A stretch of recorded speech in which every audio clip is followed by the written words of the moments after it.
Welcome to the Vanishing Map Storytime, where stories speak and answers echo.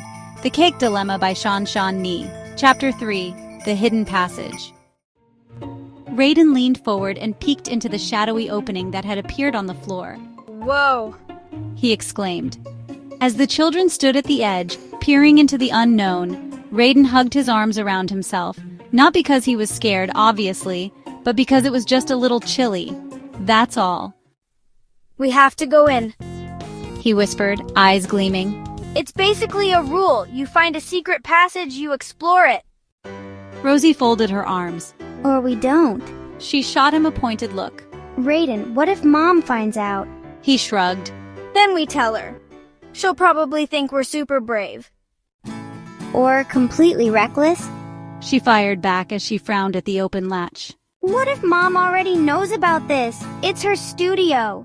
Rayden scoffed, but still glanced over his shoulder as if their mother might suddenly materialize behind them, humming to herself, a paintbrush tucked behind her ear, ready to bust them for sneaking around. But what if... he said, lowering his voice dramatically. This is meant for us? Like a secret adventure waiting to happen. Rosie glanced at Rochi, now perched at the edge, her tail flicking like a metronome. Is this why you were glowing? She asked. Rochi naturally didn't answer. Instead, she leapt down into the opening gracefully. Rayden wiggled his fingers like he was casting a spell. Rochi is waiting for us. From below came the sound of Rochi's meowing, as if affirming his speculation, urging them to join her on the journey. Rosie bit her lip.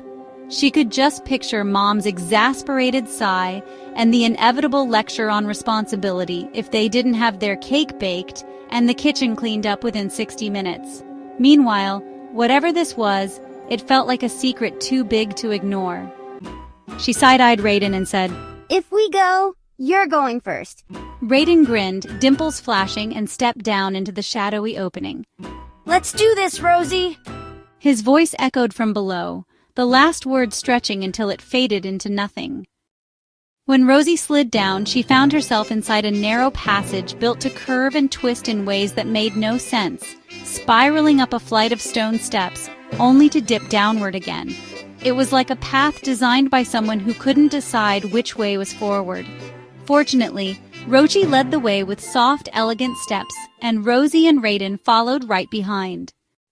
The air inside the tunnel was cool and damp, heavy with the scent of moist soil and a faintly metallic tang as if the painters had just packed up and left moments before. The walls were bright and smooth, covered in swirling lines of color against a deep teal background, spiraling into abstract shapes. The patterns stretched toward the end of the tunnel, some sharp and angular, others flowing and endless. Rosie held her breath, trying to steady the uneasy rhythm in her chest. She wasn't scared, just alert. A place like this demanded that you listen, that you pay attention. Beside her, Rayden rubbed his arms. Okay? He muttered under his breath. This is officially the weirdest tunnel ever. The only sound, besides their footsteps, was the soft, almost lazy meowing of Rochi. The orange cat moved ahead of them, tail swishing, emerald eyes locked forward as if she knew exactly where they needed to go. Every few steps, she let out a low, deliberate morrow, a sound carrying the weight of a command. Keep moving. Rosie swallowed hard and glanced at Rayden. He shrugged, but his fingers twitched at his sides as if trying to shake off a shiver he wouldn't admit to. Soon enough, they arrived at a large room where the space seemed to expand around them. The ceiling stretched high above, as though the tunnel had opened into a hidden chamber. Rosie narrowed her eyes, catching something shifting, something moving. See that? She whispered. Rayden nodded, his gaze fixed on the flicker. Yep, not imagining it. They hurried over, their footsteps soft against the ground.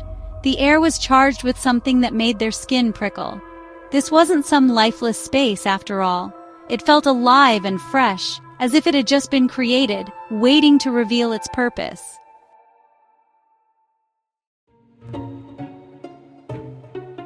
Subscribe to the Vanishing Map channel and stay tuned for the next chapter.